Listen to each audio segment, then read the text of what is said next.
नमस्कार, स्वागत आप सभी का। मैं हूं आपके साथ प्रतीक्षा और आप देख रहे हैं अमरउजाला.com। आज हम एक ऐसे शब्द के साथ, एक ऐसे विषय के साथ इस वीडियो में हाजिर हुए हैं जो कि भ्रम और सवालों के साथ सबके जहन में घूमता भी है और गूंजता भी है। जी हाँ, हम बात कर रहे हैं क्रिप्टो करेंसी की। आपको बता दें कि क्रिप्टो करेंसी चीन में पूरी तरह से बैन है। भारत में भी दबे छुपे इस पर चर्चा तो हो रही थी, लेकिन बड़ी खबर अब यह है कि ऐसी जानकारी मिल रही है, सूत्र ये कह रहे हैं कि अब सरकार इस पर नियामक लाने की तैयारी में है। यानी भारत में इसे वैध किस तरीके से किया जाए और कैसे नियमों को ऐसा बनाया जाए कि लोग इसको जो है दबे छुपे नहीं बल्कि सामान्य तौर पर इस पर चर्चा कर सके और भारत देश में ये वैध हो सके। चूंकि ये एक ऐसा विषय है जो कि सवालों और भ्रम से भरा हुआ है। ये भ्रम और सवाल के जवाब देने के लिए आज हमने कुछ एक्सपर्ट्स आपके सामने इस वीडियो में हाजिर किए हैं, जो कि आपके जो भी सवाल होंगे और जो भी भ्रम क्रिप्टो करेंसी को लेके होंगे वो उस भ्रम को भी दूर करेंगे और सवालों के जवाब भी देंगे। हमारे साथ बेहद खास 4 मेहमान मौजूद हैं। आपको बता दें कि हमारे साथ इस वक्त मौजूद हैं अजीत खुराना जी। खुराना साहब, बहुत स्वागत आपका। रचित चावला जी हमारे साथ हैं, आदित्य सिंह हमारे साथ हैं और अर्जुन विजय हमारे साथ हैं। ये तमाम जो नाम मैंने अभी गिनाए हैं, ये सब क्रिप्टो करेंसी के जानकार हैं, एक्सपर्ट्स हैं और कुछ ऐसे विषय भी हैं जो आपके जहन में जिसका जवाब ये बखूबी दे पाएंगे। आप सबका बहुत स्वागत है हमारी इस चर्चा में। शुक्रिया। चलिए, हम एक सवाल के साथ अपने इस वीडियो में हाजिर हुए हैं। हम अपने तमाम मेहमानों को भी बता दें, क्रिप्टो करेंसी मुद्रा है या जुआ? देखिए, ये सवाल इसलिए भी लाजमी हो जाता है क्योंकि सरकार ने क्रिप्टो करेंसी को कोई मान्यता नहीं दी है। विश्व के बहुत सारे हिस्सों में इसे बैन किया गया है। इसलिए भारत में ये प्रश्न जायज हो जाता है कि ये जुआ है या करेंसी। सबसे पहले अजीत जी, आपसे शुरुआत करेंगे। इस प्रश्न का जवाब अगर हमारे दर्शक चाहते हैं तो ये संक्षिप्त उत्तर उन्हें क्या मिलेगा? संक्षिप्त उत्तर यह है कि किसी भी प्रकार का निवेश बिना समझबूझ के किया जाए तो वो जुआ है। चाहे वो सोना हो, जमीन हो, स्टॉक मार्केट हो। क्रिप्टो करेंसी इससे अलग नहीं है।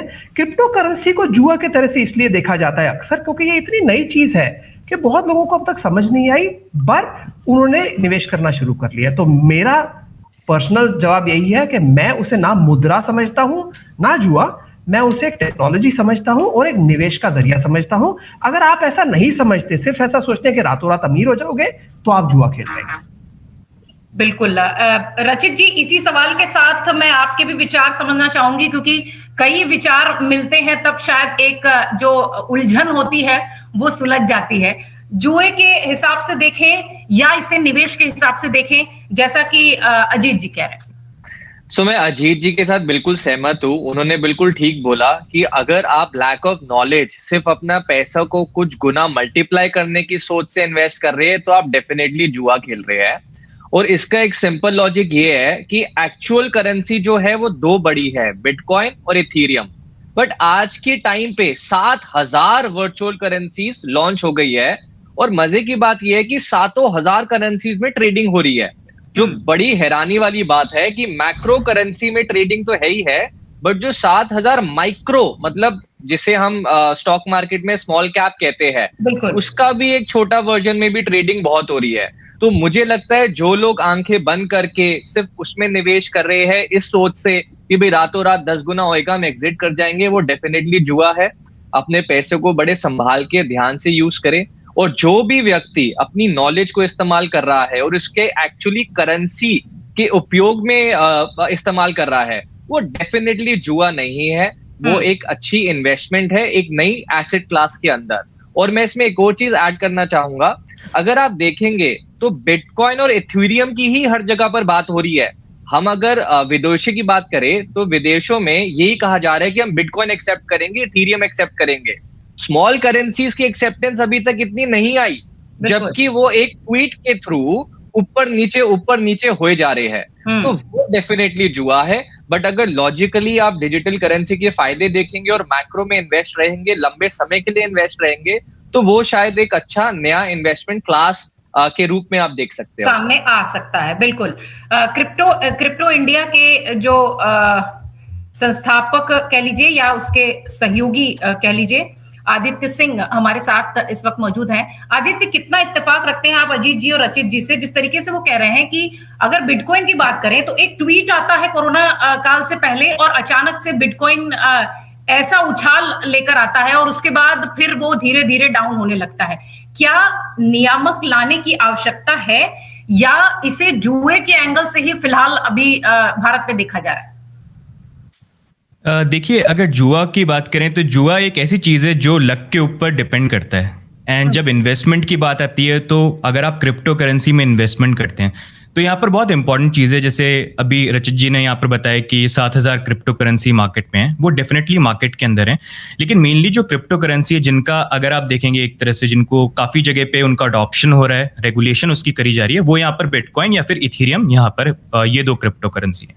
एंड उनको भी अगर देखा जाए तो हम क्रिप्टो कम्युनिटी के अंदर उसको एज ए एसेट देखते हैं, क्योंकि हम अगर बिटकॉइन को भी बाय करते हैं तो हम उसको यहाँ पर होल्ड करने की कोशिश करते हैं कि आज हमने निवेश किया इसके अंदर तो हम इसको 3-4 साल तक इसको होल्ड करेंगे, जैसे आप गोल्ड को होल्ड करते हैं, आप प्रॉपर्टी बाय करके होल्ड करते हैं, तो उसी तरह से। अब बात यहाँ पर ये करें कि अगर क्रिप्टो करेंसी की बात करी जाए तो मैं इसको जुआ नहीं मानता हूं, बस ये आपका नजरिया, आप किस तरह से इन्वेस्ट करते हैं। जैसे अजीत खुराना जी ने बहुत अच्छा एक पॉइंट बोला है कि अगर आप इस नजरिए से आए हैं कि आज आप इन्वेस्ट करेंगे और रातों रात आप करोड़पति बन जाएंगे तो आप, बिल्कुल। हाँ। एंड दूसरी बात यहाँ पर यह है कि अगर ये बात करी जाए कि जिस तरह से अगर यहाँ पर बिटकॉइन को लेके कोई ट्वीट आते हैं और वहां पर हमको थोड़ा सा प्राइस के अंदर उतार चढ़ाव देखने को मिलता है, तो ये चीजें तो वैसे स्टॉक मार्केट में भी देखने को मिलते हैं। अगर कोई सीनियर यहाँ पर लोग किसी स्टॉक मार्केट के बारे में अपने ओपिनियन अगर ट्वीट भी डाल देते हैं तो वहां पर भी हमने चीजें देखी हैं। फेमस फुटबॉल प्लेयर्स अगर एक कोल्ड ड्रिंक की बोतल को उठा के साइड में रख देते हैं तो वहां पर स्टॉक की प्राइसेस हो जाती है, तो जाता है। बिल्कुल, हाँ, बिल्कुल सही कह रहे हैं आप। तो अर्जुन जी, जिस तरीके की बात कह रहे हैं आदित्य जी, आप कितना इत्तेफाक रखते हैं इस बात से कि अगर समझदारी से आगे बढ़ा जाए तो वाकई में क्रिप्टो करेंसी जुआ नहीं? एब्सोल्युटली। आप देख लीजिए, इस टेक्नोलॉजी के पीछे हर कॉइन के लिए एक व्हाइट पेपर होता है। ये कॉइन किस चीज के लिए यूज होता है, किस चीज के लिए क्रिएट हुआ है, कितना सप्लाई है, लेकिन काफी लोग को वो कुछ भी नहीं पता है। वो इन्वेस्ट करते हैं सिर्फ नाम को देख के। वो लोग सोचते हैं बिटकॉइन अभी 50 लाख के ऊपर चला गया, वो पहले 1 रुपये का था 10 साल पहले, अभी 50 लाख हो गया, मैं एक और कॉइन ढूंढ लेता हूँ, 1 रुपया है, वो भी 50 लाख हो जाएगा। ऐसा सोच के लोग इन्वेस्ट कर रहे हैं। वो नहीं सोच रहे अगर ये हो गया, ऐसा नहीं कि अगर मोदी जी ने चाय बेच लिया, अगर कोई भी चाय बेच रहा है, सब लोग प्राइम मिनिस्टर नहीं बन सकते। हाँ, उनके लिए कैपेबिलिटी होना चाहिए, टीम होना चाहिए, उनका रोड मैप मिशन सब सही होना चाहिए, तभी तो होता है। ठीक है, हर बंदा, तमिल में रजनीकांत कंडक्टर था बस में, ये नहीं कि अगला हीरो सारे कंडक्टर को लेके हीरो बना के। अर्जुन जी ने बड़ा सटीक उदाहरण दिया है अजीत जी। अगर इन्हीं की बात से आगे बढ़े तो जैसी बात आप शुरुआत में कह रहे थे कि अगर सावधानी से कदम बढ़ाया जाए तो वाकई में ये बड़ा एक इन्वेस्टमेंट है। अब हम बात करते हैं सरकार के स्टेप की। दरअसल खबर ये है, आज हम आप लोगों के साथ इसलिए भी शामिल हुए हैं क्योंकि खबर ये है कि सरकार अपने शीतकालीन सत्र में इसको लेकर नियामक लाने वाली है। तो अजीत जी, अगर हमारे दर्शक जानना चाहें कि नियामक अगर सरकार ले आती है तो उसके बाद क्रिप्टो करेंसी पर क्या प्रभाव पड़ेगा, इसका रूप कैसे बदल जाएगा?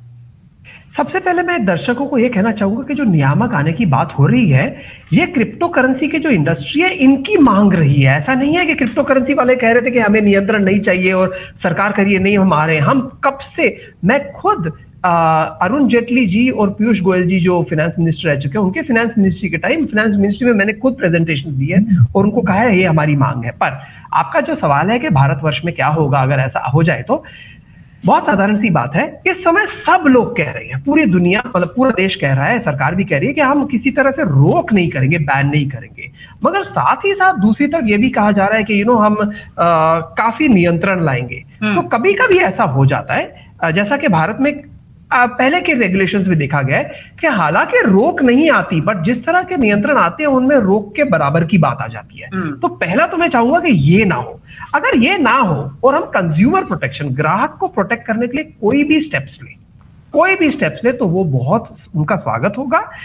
ग्राहक के ऊपर प्रतिबंध लगाने का कोई मतलब नहीं बनता, पर जो कारोबार है, जैसे एक्सचेंजेस हैं या जो कॉइन इशूअर्स हैं, उन पे किसी प्रकार के प्रतिबंध और डिस्क्लोजर के रिक्वायरमेंट्स अगर आ जाए तो ये मुझे लगता है कि इंडस्ट्री के लिए अच्छा होगा।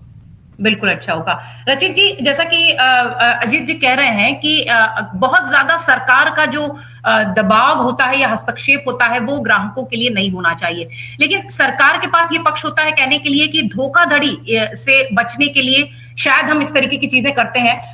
हम जब म्यूचुअल फंड की शुरुआत हो रही थी तब भी इस तरीके के बहुत सारे मामले आते थे, इसलिए सरकार को बहुत ज्यादा हस्तक्षेप करना पड़ा, फिर डिस्क्लेमर चलाना पड़ा, आरबीआई ने कई सारे अपने डिस्क्लेमर जारी किए। तो क्या धोखाधड़ी बहुत ज्यादा ना हो, सरकार इस पक्ष के साथ दबाव बनाने की कोशिश करेगी? देखिए, सरकार की हमेशा से सोच ये रही है कि जो इन्वेस्टर का पैसा है वो प्रोटेक्टेड रहे, इसीलिए आरबीआई है, इसीलिए सेबी है। सरकार आपको मना नहीं कर रही, बट सरकार बहुत डरी हुई है। जैसे अभी इंडिया पाकिस्तान का मैच हो रहा था तो ऑलमोस्ट पूरी हिंदुस्तान अपनी टीवी स्क्रीन पर था, और मैं बड़ा हैरान था देखकर कि कंटिन्यूसली क्रिप्टो की ही एडवर्टाइजमेंट चल रही है, और उसके अंदर डिस्क्लेमर आ रहा है कि भाई ये नॉन रेगुलेटेड इंडस्ट्री है, हम किसी में परव्यू में आते ही नहीं है। तो मुझे लगता है उस टाइम पर भी एज ए वेल्थ मैनेजर मुझे लगा था यार ये बहुत गलत हो रहा है, गवर्नमेंट को रेगुलेशंस लानी चाहिए, सो दैट बिकॉज कस्टमर का इंटरेस्ट है तो उसके इंटरेस्ट के पैसे कैसे प्रोटेक्ट रहे। तो सरकार की भी वही सोच है कि इन्वेस्टरों के पैसों को प्रोटेक्ट करे। जैसा आपने बिल्कुल सही कहा, म्यूचुअल फंड में भी ऐसा ही हुआ था कि सेबी ने इन्वेस्टमेंट्स नहीं रोकी, बट थोड़ा सा उनको एजुकेट किया जिसके उनका पैसा प्रोटेक्ट रहे। सरकार अवेयरनेस की बात जो आप कह रहे हैं, एग्जैक्टली अभी भी सरकार की कोशिश अवेयरनेस की तरफ ज्यादा रहेगी जहां तक मुझे लगता है। और अगर अवेयरनेस हो गई और रेगुलेशन के अंदर आ गया, जिस तरीके का फ्रेमवर्क बनता है उस पे बहुत निर्भर पड़ेगा इसका फ्यूचर। हालांकि जहां तक जैसे यूएस की बात हम करें, हम जनरली यूएस के हिसाब से आगे चलते, तो यूएस ने तो खुला बोल दिया है कि भाई हम क्रिप्टो को as an asset class accept करते हैं। इसी तरीके से अगर इंडिया भी आ जाए तो मुझे लगता है एक तो बहुत सारे इन्वेस्टर जुड़ेंगे इसके साथ, जैसे ही डिमांड बढ़ेगी प्राइस बढ़ेगा ही बढ़ेगा, बट डिपेंड करता है क्या फ्रेमवर्क आता है। बिकॉज मैं पर्सनली बहुत सारे इन्वेस्टरों को जानता हूं, जब हम स्टॉक्स की एडवाइजरी की बात कर रहे होते हैं अपनी वेल्थ कंपनी में, वो लोग सामने से बोलते हैं यार इसको रेगुलेट करवाओ क्रिप्टो को, मुझको निवेश करना है। वो लोग पैसे रोक कर बैठे हुए हैं कि कब सरकार इसको रेगुलेट करेगी, कब हम निवेश कर पाएंगे as per the guidelines of the government. तो मुझे लगता है अगर इनकी रचित जी ये कह सकते हैं कि लोगों का भी इतना ज्यादा इंटरेस्ट उसमें आया है कि सरकार को नियामक लाने की ओर कदम बढ़ाना पड़ा। एक सवाल मेरे जहन में आया, अभी मैं आपसे पूछना चाहती हूँ। आपने अभी अमेरिका का जिक्र किया, लेकिन चीन की अगर बात करें तो इतना ज्यादा फाइनेंशियली आगे रहने वाला देश, उसने क्रिप्टो करेंसी को अपने यहाँ बैन किया है। क्या तथ्य वो रहे होंगे और क्या समस्या भारत में आएगी अगर चीन ने उसे बैन कर रखा है और वहां के जो नियम होंगे उसके हिसाब से? नहीं, चीन की हमेशा से ही जो पॉलिसी रही है ना वो नॉन लिबरेशन की तरफ रही है, और इंडिया की थोड़ा लिबराइजेशन की तरफ रही है। अब चाइना में गूगल अलाउड नहीं है, चाइना में फेसबुक अलाउड नहीं है। चाइना ये नहीं कह रहा कि मैं क्रिप्टो के अगेंस्ट हूं, चाइना कह रहा है कि मैं क्रिप्टो लाऊंगा बट अपना लाऊंगा, मुझे दुनिया से कोई लेना देना नहीं। वो यही स्टैंड हर एक टेक्नोलॉजी में चीन ने रखा है, और क्रिप्टो में भी चीन ने यही स्टैंड रखा है कि भाई हमें ग्लोबल करेंसी से कोई लेना देना नहीं, हम अपने आप को अपनी करेंसी के हिसाब से ही हम काम करेंगे। जस्ट अगर फेसबुक देखे तो यूएस में फेसबुक है, इंडिया में फेसबुक है, इसी तरीके से यूट्यूब, गूगल, बट चीन में ये कोई भी कंपनीज नहीं मौजूद है, क्योंकि चीन की जो फ्रेमवर्क है वो ही बड़ा कंजर्वेटिव फ्रेमवर्क है। तो मुझे नहीं लगता कि इंडिया चीन जैसा कोई स्टैंड लेगा, क्योंकि इंडिया ग्लोबलाइजेशन की तरफ काफी लिबरल पॉलिसीज डालते हैं। बिल्कुल। आदित्य जी, जिस तरीके से चावला साहब कह रहे हैं कि दूसरे देशों की तुलना में भारत में उस तरीके की समस्याएं नहीं आएंगी, लेकिन अभी तक जिस तरीके की दबे छुपे इसका कारोबार चल रहा था या लोग ले रहे थे या क्रिप्टो करेंसी के साथ लोग जुड़ रहे थे, अब जब सरकार इसको वैध पूरी तरह से घोषित कर देगी, इंडिया में इसका कैसा भविष्य आप देखते हैं दूसरे देशों की तुलना में? अगर क्रिप्टो की अगर हम बात करें तो ऐसा नहीं है कि लोग छुप के क्रिप्टो के अंदर निवेश कर रहे हैं। इनफैक्ट क्रिप्टो के अंदर अगर आप देखेंगे तो हमारी इंडस्ट्री के अंदर बहुत ज़्यादा जो एजुकेशन और अवेयरनेस है, हमारे एक्सचेंजेस जो सीनियर लोग हैं पूरे स्पेस के अंदर, वो भी टाइम टू टाइम सबको यहाँ पर अवेयरनेस फैलाने की कोशिश करते हैं। इनफैक्ट यहाँ पर टैक्स के लिए भी अभी वैसे हालांकि कोई रूल्स आए नहीं है कि कौन से ब्रैकेट में आना चाहिए, लेकिन short term long term capital gains के अकॉर्डिंग लोग यहाँ पर अपनी टैक्स की फाइलिंग भी करती है। उसके लिए सेशन भी कराए जाते हैं हमारी कम्युनिटी के अंदर ताकि लोग उसके बारे में अवेयर रहें। तो बस ये है कि अभी जैसे यहाँ पर रचित जी ने एक बात काफी अच्छी यहाँ पर बोली है कि अभी रेगुलेशंस नहीं है, तो उसके कारण बहुत सारे लोग हैं इंडिया के अंदर, हमारे भारत देश के अंदर, जो निवेश करना भी चाहते हैं लेकिन वो अभी निवेश करने से थोड़े घबरा रहे हैं क्योंकि गवर्नमेंट की तरफ से कोई रेगुलेशन आई नहीं है। और एक चीज जो अजीत जी ने बहुत अच्छा एक पॉइंट बोला कि यहाँ पर रेगुलेशन ऐसा नहीं है कि गवर्नमेंट की तरफ से, मतलब हम क्रिप्टो इंडस्ट्री की तरफ से भी हमेशा ये है कि रेगुलेशन आप लेके आओ ताकि यहाँ पर गाइडलाइन भी मिले इंडिया के अंदर जो एक्सचेंजेस है, जो प्रोजेक्ट्स है, जो आने वाले टाइम पे इंडिया के नेक्स्ट यूनिकॉर्न बन सकते हैं, बड़े प्रोजेक्ट्स बन सकते हैं, नेक्स्ट पेटीएम बन सकते हैं, उनको भी गाइडलाइंस यहाँ पर मिले। तो यहाँ पर अगर इस तरह के जो रेगुलेशन, एंड चाइना का अगर एग्जांपल देखा जाए, जैसे मैंने काफी जगह देखा है कि बहुत जो एक तरह से तुलना है यहाँ पर चाइना के साथ करी जाती है। तो जैसे रचित जी ने बोला कि एक वो क्लोज्ड कंट्री है जहां पर उनका हमेशा फोकस ये रहता है कि सारी चीजों को वो क्लोज करे रखे चीजों को, तो उससे तुलना करना एक तरह से सही नहीं है। बाकी अगर हम ऐसी कंट्री को देखें जो टेक्नोलॉजी में हमेशा आगे रहे हैं, जिन्होंने चीजों को यहाँ पर डेवलप किया है, कॉपी नहीं किया है, वहां पर अगर आप देखेंगे क्रिप्टो का अडॉप्शन तो बहुत अलग लेवल पे हो रहा है। जैसे अगर आप यूएस को देखते हैं, आप यूरोप को देखिए, आप जापान को देखिए, आप ऑस्ट्रेलिया को देखिए, ये ऐसे देश हैं जिनसे कंपैरिजन करना या देखना कि वो क्या करना है वो थोड़ा बेटर रहेगा यहाँ पर चाइना से तुलना करने से। यानी हम अपने से बेहतर को देखें, ना कि अपने से कम वाले को आके। ठीक है, आप सब लोगों की सहमति क्रिप्टो करेंसी पर मुझे दिख रही है। अर्जुन जी, मेरी आवाज आपको मिल रही है? क्योंकि आपका वीडियो पॉज है। हाँ जी, आवाज मिल रहा है। अर्जुन जी, जैसा कि अभी एक जो अब तक की चर्चा में जो निकलकर सामने आया है वो ये कि लगभग सभी लोग चाहते हैं कि क्रिप्टो करेंसी को भारत में वैधता दे दी जाए क्योंकि लोगों का भी उसमें बहुत इंटरेस्ट बढ़ रहा है। जिस तरीके से बात सरकार के नियमों को लाने की हो रही है, कितना आपको लगता है कि सरकार इसमें कितना प्रतिशत तक हस्तक्षेप करेगी और कितना होना चाहिए? मतलब कितनी फ्रीडम जो है कस्टमर को देनी चाहिए और कितना गवर्नमेंट अपने पास रखे? पहले इनोवेशन, जब फ्रीडम होता है तभी इनोवेशन होता है। आप उबर को देख लो, ठीक है, वो टैक्सी के लिए कोई रूल अगर होता है ना, उबर जैसा कंपनी आता ही नहीं। अगर उबर नहीं होता है तो ओला भी नहीं होता है। तो पहले टेक्नोलॉजी आता है, कुछ इनोवेशन आता है, उसके ऊपर रूल्स आना पड़ेगा। ठीक है, ये 2 साल 3 साल का बच्चा जैसा है। ठीक है, हमको देखना है कि कैसा ग्रो हो रहा है, उसका कैसा स्किल्स डेवलप हो रहा है, वो क्या क्या चीज में इंटरेस्ट ले रहा है। ठीक है, फिर हमको देखना है वो गलत चीज कर रहा है, ठीक है, वो ड्रग्स ले रहा है या कुछ गलत कर रहा है, तब हमको स्टॉप करना पड़ेगा, तो ग्रो होना पड़ेगा। इसमें डीफाई है, एनएफटी है, काफी कुछ चीज हमको भी पता नहीं है। अगले साल कुछ नया चीज आएगा। बिल्कुल, ठीक है, उसको फ्रीडम होना चाहिए ताकि वो अभी बंद से नहीं करे। अंदाजा लगाना शायद थोड़ा सा मुश्किल है, लेकिन अर्जुन जी के उदाहरण, अजीत जी अगर आप मुझसे सहमत हो तो एकदम सटीक है कि अभी वो बाल्यावस्था में है, अभी उसको उड़ने देते हैं, अगर रास्ता भटकेगा तब उसे टोकेंगे। आगे बढ़ते हैं, हम अपनी चर्चा को आगे बढ़ाते हैं। अजीत जी, बात नियामक लाने की हो रही है। अगर सरकार ये सोचती है कि क्रिप्टो करेंसी को भारत में पूरी तरह से वैध कर दिया जाए, कितनी मुश्किलें आपको लगता है बतौर क्रिप्टो करेंसी एक्सपर्ट कि आ सकती है भारत के सामने? क्योंकि हमारे दर्शकों के सामने ये सवाल जरूर है कि अगर हम इसमें निवेश करते हैं तो क्या परेशानियां हो सकती हैं? मेरे ख्याल से 3 तरह की परेशानियां हो सकती हैं। जो चौथी परेशानी थी वो थी कि नियामक आएगा या नहीं। अगर वो हो जाता है तो उसको छोड़ के 3 परेशानियां होती हैं। पहली चीज कि हर व्यक्ति जो सिर्फ निवेशक होता है, वो टेक्नोलॉजी के बारे में, ब्लॉकचेन के बारे में, एप्लीकेशन के बारे में, यूज केस के बारे में नहीं सोचता। तो निवेशक तो यही सोचकर निवेश करता है कि मैं 1 रुपया डालूंगा तो शायद 2 कमा लूं। मगर जो चीज इतने तेजी से बढ़ती है वो उतने तेजी से घटती भी है, क्योंकि विश्व में इतने पैसे ही नहीं है कि वो वही हर साल दोगुनी होती जाए और हमेशा तक होती जाए। तो पहली तकलीफ ये आएगी कि जब आपको मार पड़ेगी बेयर मार्केट की, तो क्या उसके लिए आप उसके नुकसान के लिए तैयार हैं? दूसरी चीज ये है कि हालांकि जो क्रिप्टो के एक्सचेंजेस एंड मार्केट होते हैं वो काफी हद तक उसके अंदर जो ट्रेडिंग होती है, जिस तरह से चीजें होती है, वो सारी की सारी स्टॉक मार्केट के तरह की होती है। मगर एक चीज फर्क है, वो है कस्टडी। क्योंकि स्टॉक मार्केट में आपके जो शेयर होते हैं वो आपके डीमैट अकाउंट में चले जाते हैं और आप उनके बारे में सोचते भी नहीं हो कि डीमैट वाले संभाल रहे हैं। यहाँ पर कस्टडी का भी एक सवाल आता है कि क्या आप एक्सचेंज के पास छोड़ देंगे या आप खुद की कस्टडी करेंगे। ये बड़ा गहरा सवाल है, इस कार्यक्रम पे मैं उसकी ज्यादा बात नहीं करूंगा, मगर ये भी एक सवाल आता है कि वो क्रिप्टो करेंसी रहेगी किसके पास, वो दूसरा सवाल है।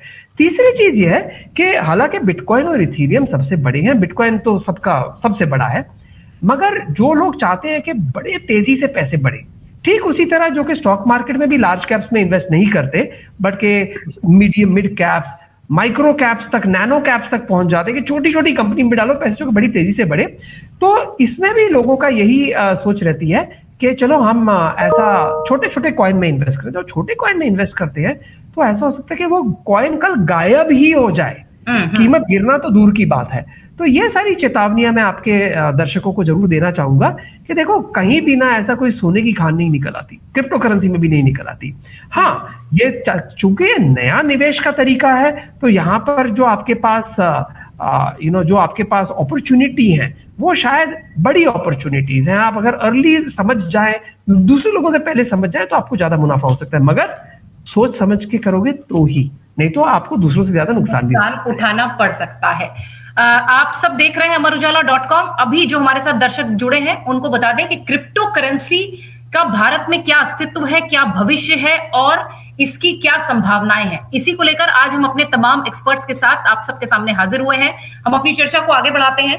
रचित जी, जिस बात को अजीत जी कह रहे हैं कि फूंक फूंक कर अगर कदम रखे तो शायद क्रिप्टो करेंसी कोई परेशानी न दे, धोखाधड़ी जिस तरीके से शुरुआती दिनों में बहुत सारी दूसरी चीजों में देखने को मिली, उससे कैसे बचें? बतौर एक्सपर्ट आप क्या सलाह देंगे अगर क्रिप्टो करेंसी में कोई पैसे लगा रहा है तो सबसे पहले तो मैं ये कहना चाहूंगा कि बिल्कुल फूक फूक के कदम रखें, क्योंकि बिटकॉइन का जो मैक्सिमम सप्लाई है वो कुछ लोगों पे सीमित है जो बहुत सारे बिटकॉइंस को ओन करते हैं।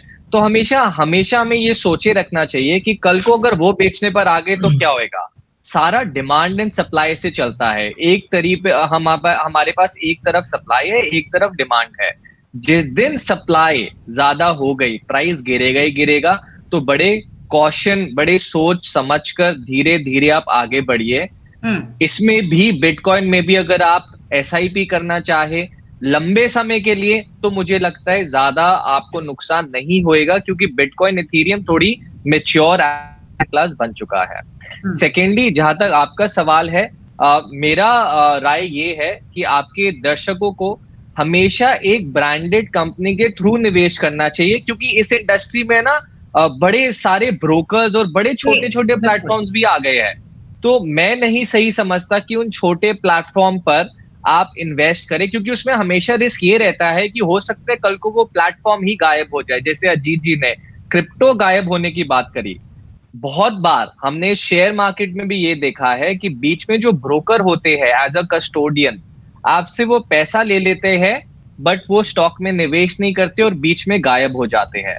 इसी तरीके से बिटकॉइन में भी ये हो सकता है कि आपका जो इंटरमीडियरी है वो ही आपकी ट्रांजैक्शन ढंग से कंप्लीट ना करे। उसका सोल्यूशन ये है कि जो रिकग्नाइज प्लेयर्स है, बड़े प्लेयर्स है, जो बहुत अच्छे वॉल्यूम पे ट्रांजैक्शन कर रहे हैं, जिनका डेटा ऑनलाइन अवेलेबल है, जिनकी बैलेंस शीट्स बकायदा आप देख सकते हैं, आप उस प्लेटफॉर्म के जरिए इन्वेस्ट करें, ताकि कल को ये ना हो कि आपने इन्वेस्ट तो कर दिया, बिटकॉइन 4 गुना हो गया, बट आपको पता ही नहीं वो ब्रोकर कहाँ गया, आपके बिटकॉइन कहाँ गए। और ऐसे में बहुत सारे इन्वेस्टर्स को जानता हूं जिन्होंने अपने हाथ जलाए हैं ब्रोकरों की वजह से। तो ये चूज करना प्लेटफॉर्म मेरे हिसाब से बहुत जरूरी है, सबसे ज्यादा। चावला साहब कह रहे हैं, मुझे उम्मीद है कि हमारे वो सारे दर्शक जो कि क्रिप्टो करेंसी को लेकर तमाम सवालों से जूझ रहे थे उनको जवाब मिल रहा होगा। बहुत बेसिक बात ध्यान रखिए कि किसी भी ऐसे छोटे मोटे लोगों के साथ नहीं जुड़ना है, जो वहां निवेश नहीं करना है जो कि रातों रात वहां से गायब हो जाए। बड़ी कंपनीज का ध्यान रखिए और उनसे करिए जो कि कंपनी भरोसे के लायक है। क्रिप्टो इंडिया के जो आदित्य सिंह जी हैं वो हमारे साथ हैं इस वक्त। आदित्य जी, ये भारत में क्रिप्टो करेंसी का आप कैसा भविष्य देखते हैं? क्योंकि जिस तरीके से मांग बढ़ी है, इसलिए शायद सरकार को जुड़ना पड़ा है इस विषय पर और नियामक लाने की कोशिश होनी है। आपको क्या लगता है, कैसा भविष्य है क्रिप्टो का भारत में? मेरे को तो बहुत अच्छा भविष्य लगता है बिटकॉइन का। एंड जैसा मैंने एक बहुत बड़ा एग्जांपल दिया जो यूएस में हो रहा है, और मेरे को लगता है आने वाले टाइम में वो भारत में भी हो सकता है। अभी शुरुआत हुई है चीज़ों की।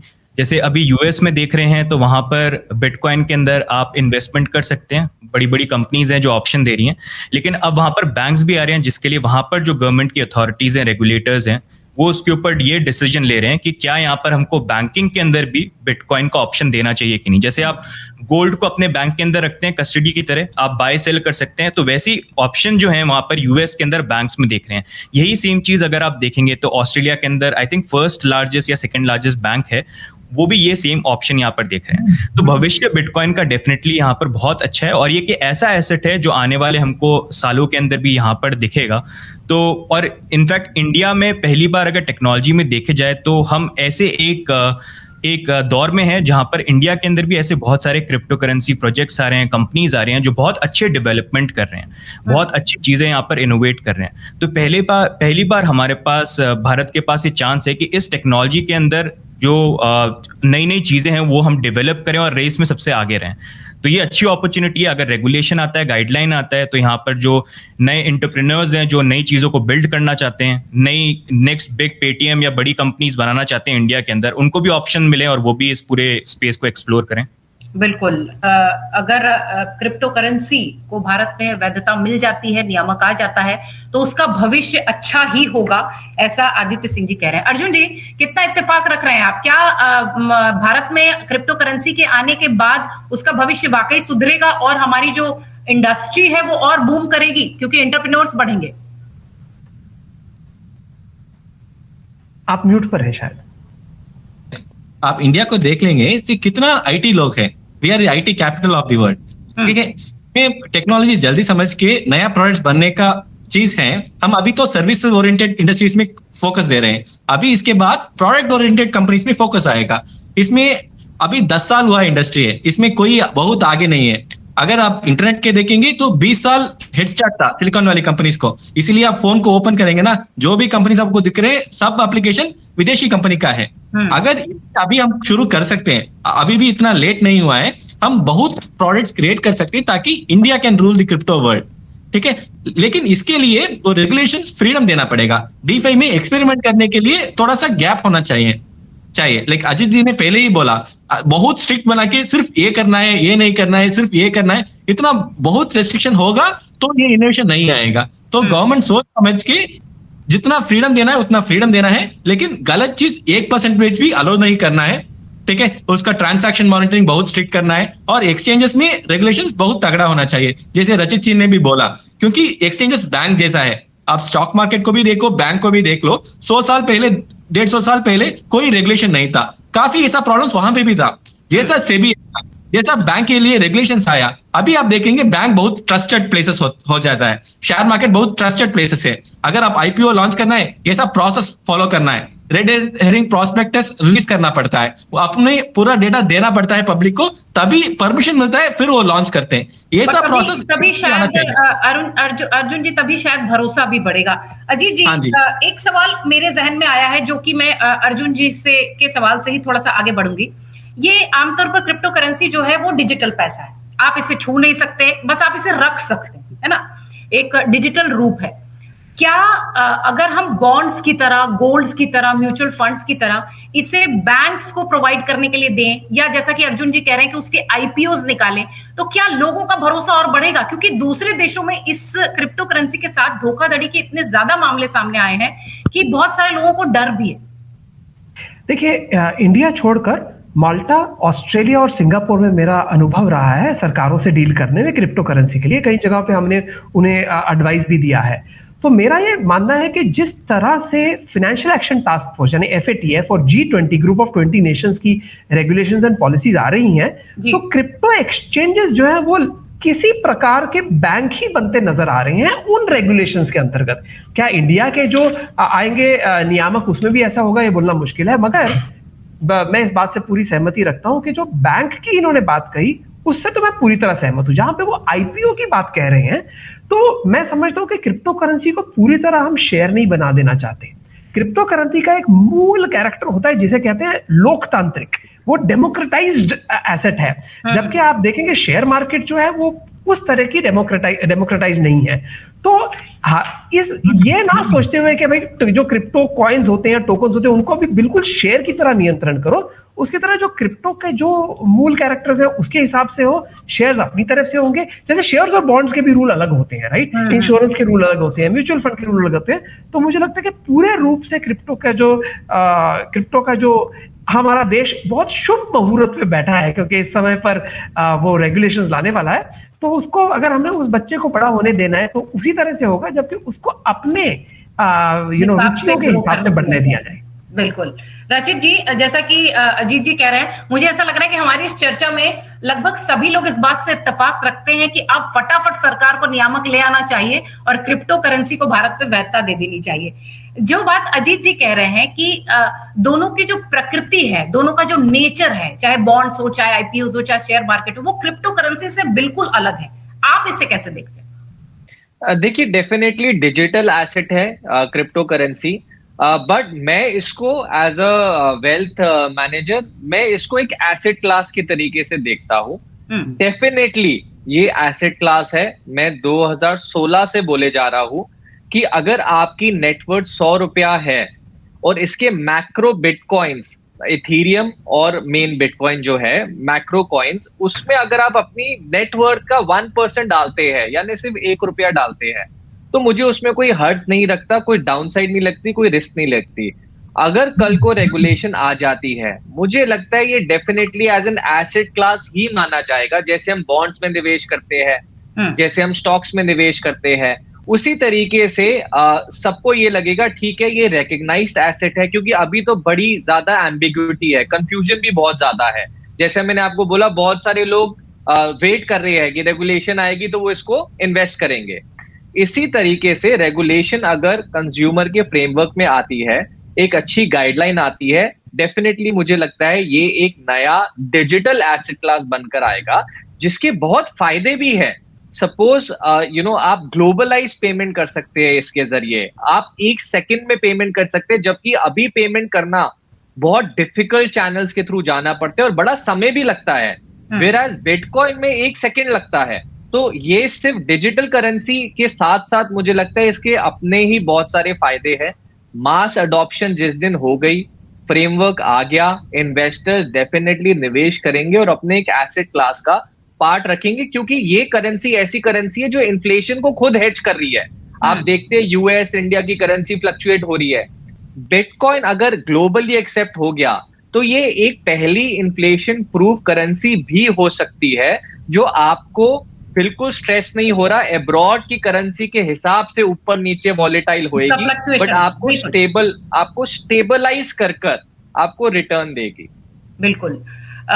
जिस तरीके की बात आप कह रहे हैं रचित जी, मुझे ऐसा लग रहा है कि वाकई में क्रिप्टो करेंसी अगर भारत में आती है तो उसका भविष्य थोड़ा बेहतर नजर आएगा दूसरे विश्व की तुलना में, क्योंकि हम ग्लोबलाइज कंट्री हैं और ग्लोबलाइजेशन को हमने बहुत ही बाहें फैलाकर स्वीकार किया है। तमाम जो दूसरे देश हैं उनके व्यापार को भी वैसे ही स्वीकार किया है। आदित्य जी, एक सवाल भारतीय परिप्रेक्ष्य में मैं आपसे पूछना चाहती हूँ, चूंकि आप क्रिप्टो करेंसी का, क्रिप्टो इंडिया का प्रतिनिधित्व कर रहे हैं। क्रिप्टो करेंसी जो है वो किसी भौतिक रूप में, किसी ठोस रूप में नहीं है, वो रुपए के रूप में नहीं है, वो सिक्के के रूप में नहीं है। शेयर मार्केट से हम जब वहां शेयर में पैसा लगाते हैं तो वो डीमैट अकाउंट के जरिए हमारे अकाउंट में आते हैं, शायद मैसेज में दिखता है या अकाउंट में नजर आता है। क्रिप्टो करेंसी के साथ ये थोड़ी सी समस्या है। भारत चूंकि एक प्रति व्यक्ति आय के हिसाब से अगर देखें तो दूसरे विश्व के दूसरे देशों की तुलना में थोड़ा कम है।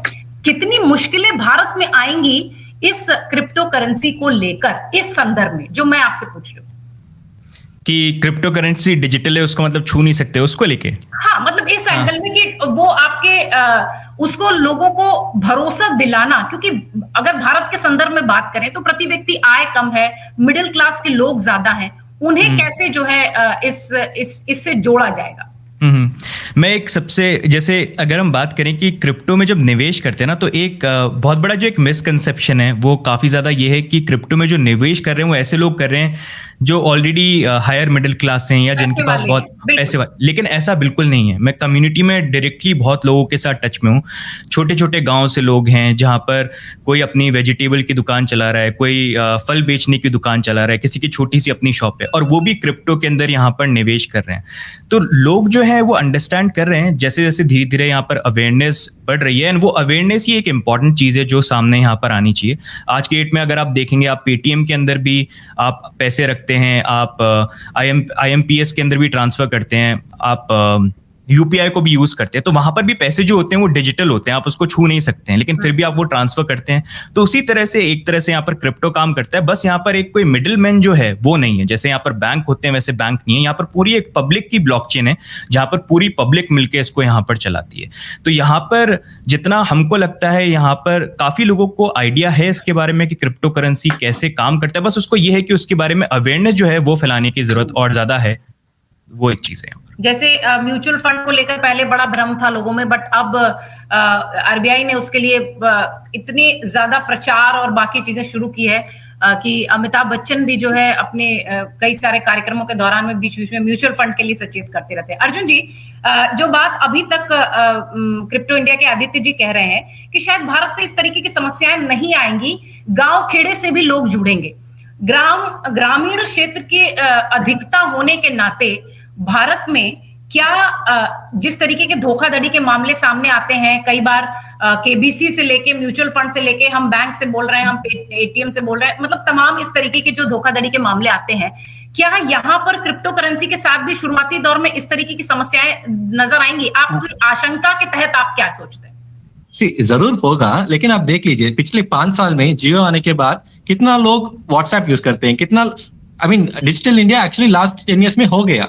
ठीक है, 1 महीने के लिए थोड़ा सा समस्या रहेगा, लेकिन लोग यूज हो जाता है। अगर आप बच्चे को देखेंगे ना, 1 साल 2 साल बच्चा स्मार्टफोन यूज कर रहा है, तो इतना मुश्किल चीज भी नहीं है। लेकिन हर प्रोडक्ट में वो इन्वेस्ट नहीं कर पाएंगे, हर कॉइन समझने में उनको इतना टाइम नहीं मिलेगा, नॉलेज नहीं मिलेगा, तो इसीलिए प्रोडक्ट्स भी बनाना पड़ेगा। जैसा कितने लोग स्टॉक्स में इन्वेस्ट करते हैं, कितने लोग म्यूचुअल फंड्स में इन्वेस्ट करते हैं। म्यूचुअल फंड्स जैसा प्रोडक्ट्स, ETFs, ऐसा काफी कुछ प्रोडक्ट्स आ सकता है, ऐसे ही पीस, ताकि वो थोड़ा सा अब्स्ट्रैक्शन रहे, like no one directly invest ना, उनको थोड़ा सा समझ के हम बास्केट बनना पड़ेगा। ये बड़ा कॉइन से अगर आप बिगिनर है, यहाँ पे शुरू करो, बिटकॉइन एंड एथेरियम, जैसा रचित जी ने बोला, ये सबसे सेफ है। आप ऑलरेडी रिस्क ले, लेकिन यहाँ पे ये सेफ है। सेबी ने बोला है कि रजिस्टर्ड इन्वेस्टमेंट एडवाइजर्स आ रही है, सिर्फ ये लोग एडवाइस देना है। ऐसा क्रिप्टो में भी ऐसा लोग होना चाहिए, थोड़ा एक टेस्ट पास करके सिर्फ ये लोग एडवाइस देना चाहिए। अभी तो कोई भी लोग कुछ भी एडवाइस दे रहे हैं, ठीक है। कोई भी मतलब जब नियामक बन जाएगा तो हो सकता हो सरकार इस तरीके की भी कोशिश करेगी, क्योंकि जब सरकार का नियंत्रण हो जाएगा तो निश्चित तौर पर वो अपने ग्राहकों का ध्यान रखते हुए किसी भी तरह की इस तरीके की अनिश्चित घटना नहीं होने देगी कि किसी ग्राहक का पैसा जाए। इसमें चर्चा को हम थोड़े अंतिम दौर में ले जाते हैं। अजीत जी, हमारे एक दर्शक हैं, वो हमसे जानना चाह रहे हैं कि करेंसी जो क्रिप्टो करेंसी में है, क्या इसमें उसके टाइप्स भी हैं, उसके प्रकार भी हैं? हाँ, बिल्कुल है। जैसे US में डॉलर होता है और इंडिया में रुपी होता है, तो वो तो हर एक देश की अपनी करेंसी होती है। मगर क्रिप्टो करेंसी में जो करेंसी यानी कि मुद्रा की तरह जो क्रिप्टो यूज होता है, जो कि बाय द वे आपको ये बता दूं कि काफी कम होता है, खास करके इंडिया में क्रिप्टो करेंसी की जो मुद्रा के प्रति पैसे खरीद, कोई सामान खरीदने बेचने के लिए क्रिप्टो करेंसी यूज करें, ये लगभग ना के बराबर है इस समय।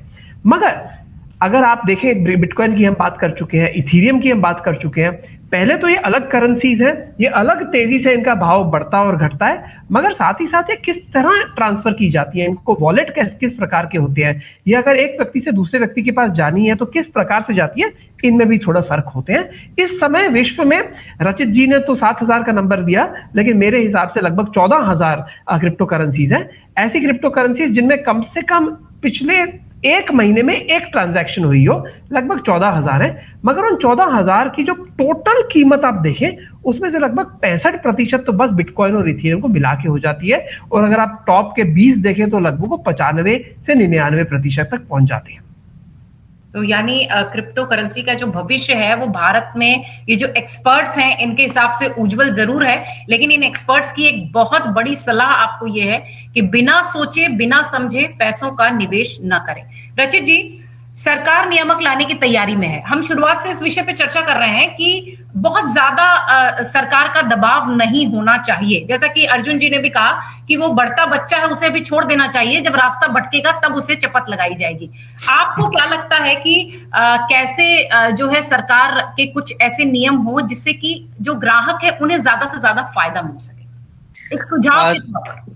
तो मेरा सुझाव ये है, जैसे एक बॉडी है सेबी जो सारे स्टॉक्स एंड म्यूचुअल फंड को रेगुलेट करती है, इसी तरीके से एक बॉडी होनी चाहिए जो बॉडी के पास हर एक सवाल का जवाब होए।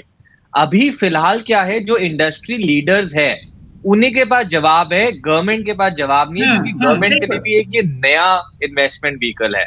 तो अगर हम सबसे पहले एक बॉडी बना दे जो इसे पूरा का पूरा फ्रेमवर्क में लोगों को गाइड करे, लोगों की हेल्प करे, और जो इंडस्ट्री लीडर्स है उन्हें अपने साथ लेकर चले, तो मुझे लगता है बहुत अच्छा स्टेप होएगा इस रेगुलेशन की तरफ। सेकेंडली, जैसा अर्जुन जी ने कहा कि हमारे स्टॉक मार्केट सेबी में जैसे इन्वेस्टमेंट एडवाइजर होते हैं, उन्हें हर साल एक एग्जाम देना होता है, जो सेबी की रिक्वायरमेंट है कि आप एग्जाम दीजिए, आप पास होइए, तभी आप किसी को एडवाइस दे सकते हैं, वरना बैन है। और वो बकायदा एक लिस्ट सेबी की वेबसाइट पर भी है।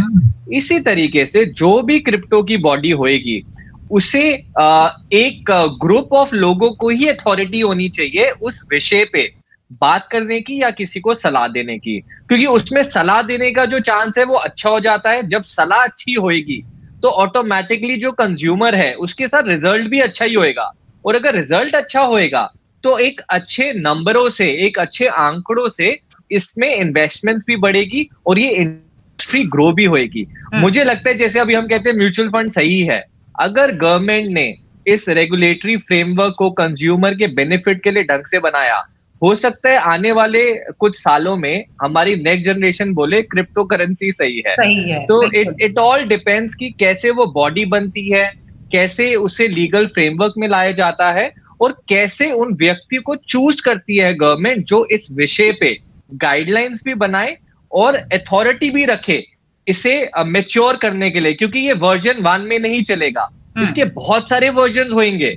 सेबी बहुत साल पुरानी है, एंड ये क्रिप्टो के लिए तो अभी हमने वर्जन 1 भी लॉन्च नहीं किया, तो वर्जन भी लॉन्च हो और समय समय पर टेक्नोलॉजी के हिसाब से उस वर्जन में चेंज भी लाए, तो बड़ा एक्टिव रोल गवर्नमेंट को इसमें निभाना होगा। मेरे हिसाब से रचित जी आप कहना चाह रहे हैं कि अगर सीनियर सिटीजन है तो उसे बढ़ते बच्चे के साथ घुलना मिलना होगा, इस तरीके के नियम कानून बनाए जाए। आदित्य जी, जिस तरीके की बात, अभी सुझाव का दौर चल रहा है, चूंकि हम कार्यक्रम के अंतिम दौर में है, मध्यम वर्ग की बात पर मैं फिर आपसे बात करूंगी, चूंकि आप क्रिप्टो इंडिया का प्रतिनिधित्व कर रहे हैं, इसलिए मैं इंडिया के ही परिप्रेक्ष्य में आपसे लगातार सवाल कर रही हूँ।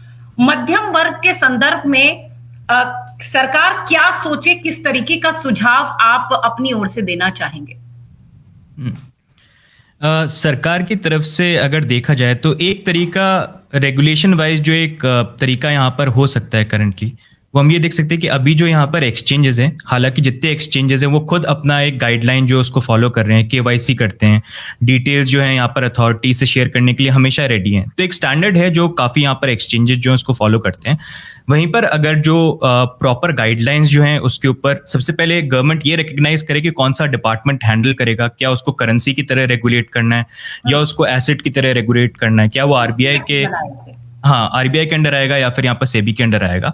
एंड उसके बाद यहाँ पर जो प्रॉपर गाइडलाइन है वो सबसे पहले अगर यहाँ पर एक तरह से एक्सचेंजेस को दी जाए। साथ में यहाँ पर इंडिया के अंदर बहुत सारे ऐसे एंटरप्रेन्योर्स हैं जो बहुत सारी चीज़ों के ऊपर काम करने की कैपेबिलिटी रखते हैं और बना भी रहे हैं, तो उनके लिए गाइडलाइंस हो कि अगर आप काम करें, क्योंकि क्रिप्टो के अंदर सिर्फ बिटकॉइन पे चीज़ें यहाँ पर सीमित नहीं हैं, बहुत सारी अलग अलग चीज़ें हैं जो यहाँ पर, जैसे डिसेंट्रलाइज फाइनेंस हम बोलते हैं, तो ये बहुत एक अच्छी चीज़ है। NFT की हम बात करते हैं, जैसा आपने देखा होगा अभी हाल ही में फेसबुक ने अपना नाम जो है वो चेंज किया मेटा के अंदर, जहाँ पर वो मेटावर्स की बात करें कि हम एक डिजिटल दुनिया में हम अपना पूरा जीवन जो है वो गुजारेंगे, तो उसको लेके भी बहुत सारे डेवलपमेंट्स हैं जो यहाँ पर क्रिप्टो वर्ल्ड से यहाँ पर बहुत ज्यादा लिंक होते हैं। तो ऐसे जब development all over the world हो रहे हैं तो उसके लिए भी अगर एक गाइडलाइंस यहाँ पर बन जाती हैं और एक तरह से दी जाती हैं, छूट दी जाए कि आप इसके ऊपर चीज़ों को बनाएं, तो वो बहुत एक अच्छा स्टेप जो है गवर्नमेंट की तरफ से रहेगा। एंड अब बस देखना ये है, क्योंकि अभी तक रेगुलेशन का जो ड्राफ्ट है वो कहीं पर भी सामने नहीं आया, तो देखना ये है कि क्या उसके ऊपर काम चालू हो चुका है या अभी चालू होगा, और क्या उसको विंटर सेशन में उसको लोकसभा में उसको लेके आया जाता है या फिर वो बजट सेशन तक डिले और यहाँ पर हो जाएगा। वैसे तो जो खबरें हैं, सूत्र कह रहे हैं कि कोशिश यही होगी कि शीतकालीन सत्र में क्रिप्टो करेंसी पर चर्चा की जाए, उसके बाद भले उस पर चर्चा के बाद उसे आगे बढ़ाया जाएगा। अर्जुन जी, अब चूंकि हम कार्यक्रम के अंतिम दौर में हैं, इसलिए मैं आपसे भी समझना चाहूंगी, एक सलाह के तौर पर क्रिप्टो एक्सपर्ट की अगर एक सलाह होगी किसी निवेशक को, तो चंद बिंदु जो कि उंगलियों पर गिनने वाले होने चाहिए, वो क्या होने चाहिए? पहला चीज, बिटकॉइन इथेरियम से स्टार्ट करना है। छोटा छोटा कॉइन जैसा शिप डोज में थोड़ा सा डाल दो, बहुत ज्यादा मत डालो, ठीक है? वो पहला एडवाइस है। सेकंड एडवाइस, अगर आपके पास 100 रुपए हैं, जैसा रजित ने बोला, 2 रुपये 3 रुपये करो, ठीक है? और वो भी अगर आपको अगला 6 महीने में 1 साल में कुछ पैसा आपने सेव करके रखा है, ये बच्चे के एजुकेशन के लिए, कोई हॉस्पिटल के लिए, कोई भी चीज, ठीक है? अगर आपको 6-7 महीने में आपको चाहिए, वो पैसा मत इन्वेस्ट करो, और क्रेडिट लेके किसी और से पैसा लेके इन्वेस्ट मत करो, खुद का पैसा इन्वेस्ट करो। ये बहुत इंपॉर्टेंट है, ये बहुत वॉलेटाइल है। यहाँ पे इवन बिटकॉइन 0 हो सकता है, 1% चांस हो सकता है।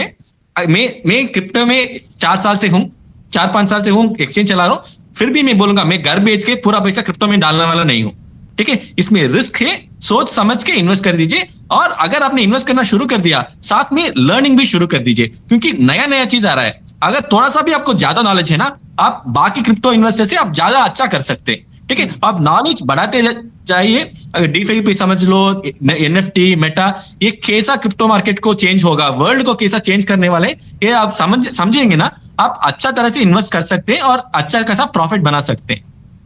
बिल्कुल, तो उम्मीद है कि हमारे तमाम दर्शक ये तमाम सुझाव सुन रहे होंगे। निवेश करिए, सावधानी से करिए, अपने पैसे की जो पाई आपका पैसा है उसे संभाल कर करिए, एक्सपर्ट्स की राय लेकर करिए, और हमेशा अच्छी कंपनी के साथ जुड़िए। जिस तरीके की चर्चा हम इस वक्त क्रिप्टो करेंसी पे कर रहे थे, हमारे जो एक्सपर्ट्स हैं, इतनी बढ़िया स्टेटमेंट्स उनके आ रहे थे कि समय का पता ही नहीं चला, लेकिन मेरी अपनी कुछ सीमाएं हैं, मुझे कार्यक्रम को खत्म करना पड़ेगा। अजीत जी बहुत शुक्रिया, रचित जी बहुत धन्यवाद आपका, आदित्य जी आपको भी, अर्जुन जी आपके ढेर सारे जो एग्जाम्पल्स थे, मुझे उम्मीद है कि हमारे दर्शक उससे जरूर जुड़कर काफी कुछ समझे होंगे। बहुत धन्यवाद आप सब लोगों को।